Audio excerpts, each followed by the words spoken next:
Hey everybody, Corey from aquariumcoop.com. Today, I'm gonna let you in on a little secret. Fish keepers kind of don't know it. The old guy in the back of the room knows it. The shopkeeper knows it. The manufacturers know it, but you probably don't know it. And that is this right here. You probably don't need a heater. And if you do, a very small heater. Now, I know this is crazy, and it goes against everything, any article you ever read, any video, anything online, your local store is going to tell you. Now, before we get too crazy in depth into this, yes, there are fish that need a certain temperature. Now, you're all thinking about, okay, goldfish don't, white clouds don't. Yes, but I would say over 80% of fish don't need a heater when in our care. And I want to break that down for you guys. So, first of all, let's do some critical thinking here. I've been to Peru myself. I was in the waters where a lot of the Peruvian fish come from. And while I was there, a storm was there for 4 or 5 days that got very cold. And I know that because the building we were staying in didn't have windows, only had screens. It got really cold, like shivering cold at night cold. And the water was cold the next day, and so I've experienced it. Now, how cold is that cold? Well, that's down at about 59, 60 degrees. So now it's not terribly cold. It's not Wisconsin -26 cold, right? But it is cold for our tropical fish. Now, when you start looking into things like, let's say, a neon tetra, and you actually look at wild temperatures. Now, first, what you're going to delve into is you're going to see graphs and stuff like that, and it's going to give you like a daily average temperature. And realize what I just said there, daily average temperature. So if the average temperature is 63, that means temperature has actually got a lot lower at night and it got warmer that day. Average, right? Average of the two. So the fish in general, like on Wikipedia and that kind of stuff, it's going to be a range from like 68, up to 80. And same with pH, like 4.5 to 7.5. And for some weird reason in this hobby, we give a lot of longitude, a lot of leeway for pH, but absolutely nothing for temperature, right? Like, oh, if it's not 78 or 80, oh, we're doing damage. And that's just simply not true for a majority of the fish we keep. Now, I'm going to explain why I don't think we need one, and then I'm going to back it up with another like proof case for you. So that way it's not just this weird, like, okay, you've been to Peru, now you're making stuff up. But in our homes, I personally, like, I monitored it this winter. So I've been doing this project for many years at this point. In my home, it never got below 66 degrees this entire winter because I run a heater, like not in my fish tank, but in my home because I live there, I have my dogs living there, and none of us like to be cold, so we heat the entire space, right? So I think in the average home, at least in America, we heat our homes reasonably warm to at least 65 or so. And that's at night, by the way. That was the coldest it got. We run it warmer, more like 72, 74 during the day because I'm kind of acclimated to be warmer, being in the store and that kind of stuff. But we run no heater in the aquarium in my living room, right? And out here in the studio where I run all of my show tanks and that kind of stuff, I run the temperature at 73. So that means the room temperature is at 73, 74. Tanks are usually between 68 and 72, right? That's during the coldest months of the year. Now, obviously, during the warmest months of the year, it's going to go above that heater.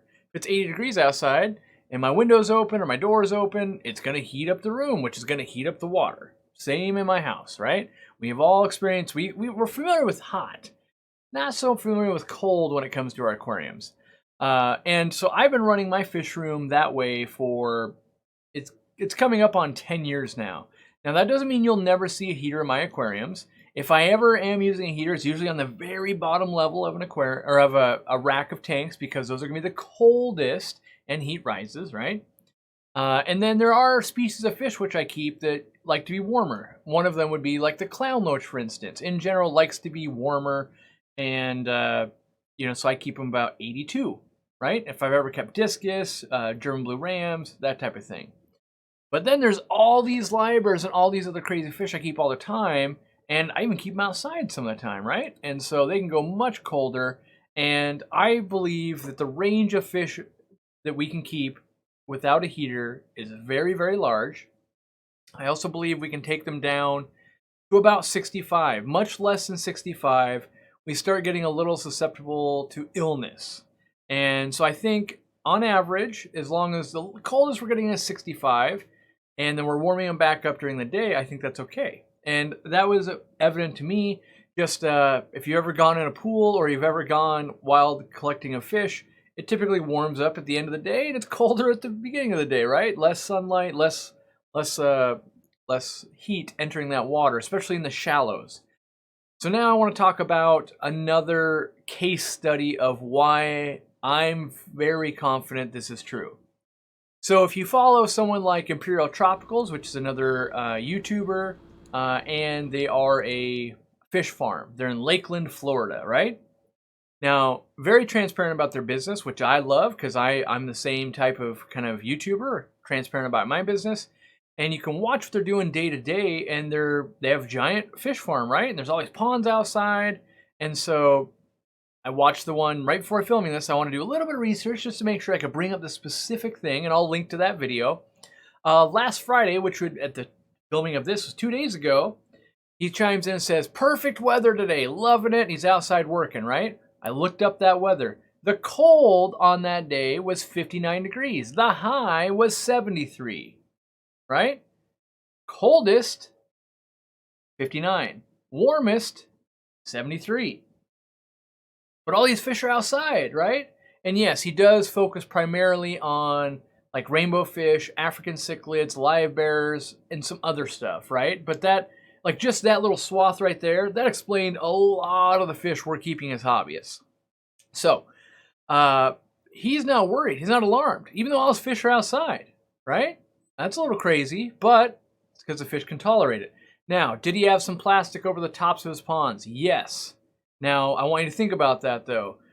A little layer of plastic across the top, what that does is it heats, when the sun hits it, heats it up a little bit, traps in the heat. Same thing, if you've ever been in your house and you've got that side that faces the sun, you're like, oh, it's hot over here, and it heats up your house. We're doing the same thing. We're just way better than a thin sheet of plastic. So that's where we have more insulation, and we can actually buffer the temperatures better than being outside.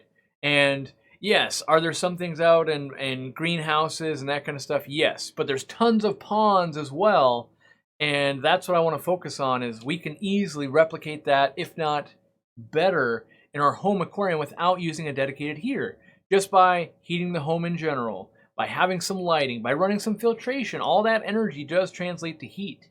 And then there's other fish that we just naturally keep anyway that like to be cooler. Dojo loaches, reticulated hillstream loaches, like all the Chinese fish, a lot of the gobies and all that kind of stuff. And in general, I think it's a giant, I don't want to call it a scam, but a push that being at 78 degrees won't cause harm, but I'm not certain we need it. And that's the end statement here, is that if someone really pushes me at the store, I wouldn't say, no, don't buy a heater.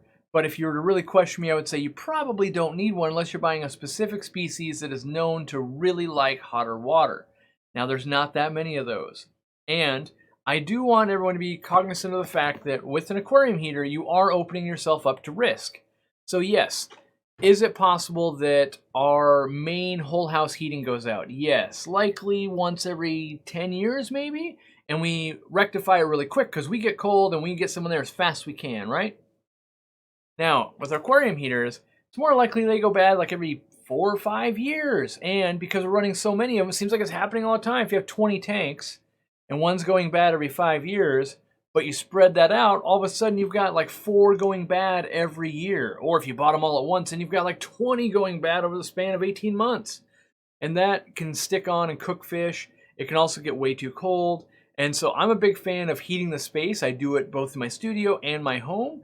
And in general, I find that you can run temperatures a lot colder than you would expect. And you can definitely tune into my fish room and see that. I'm going to do a whole kind of like updated series about look at the temperature running at, and like, ooh, it's only 69 degrees in here, and all the fish are breeding still, and all that kind of stuff. And I just wanted to bring that to everyone's attention because I feel like the industry as a whole, we all make money off it. If I sell you a heater, I'm making money. The wholesaler's making money. The manufacturer's making money. The only person not making money is you, the one keeping the fish. Now, and I feel like some other parts of the world have a better grasp on that. And there is the emergency factor. So like, let's say your whole home heater system did break, you'd be happy to have a heater. I think we can get by with way undersizing as well. So maybe you have, let's say my 800-gallon aquarium, right? Maybe I put a 100-watt heater in there. In a doomsday scenario, like, oh, my main heating went out, that would battle for me, and I would leave it set at like 70 degrees, right? Really low. And if it ever crept down below that, it would turn on. That being said, an 800 gallons, a 100-watt heater cranked on would take a really long time to heat anything up. So if it ever did break and stick on, it's not going to cause a catastrophe. So I hope that I guess breaks it wide open. All the fish farmers know this. All the big time breeders know this. Stores know this. Like when you go to the average store, you'll notice like there's not that many heaters in here. They heat the whole room, right? But we're letting it get colder. Like if you look at my store, there'll be about 4 or 5 tanks with heaters. That'd be discus, apistogrammas, and rams. Outside of that, I don't think we run any. So make sure you check out our other videos. Like a good one to check out after this would be like, why do we change water? Kind of the same myth breaking thing here. I don't want to call this a myth because it is true. We do use aquarium heaters from time to time, but it's a good one to go, why are we changing water and what should we be focusing on? So check that one out. If not, just check out what queues up next.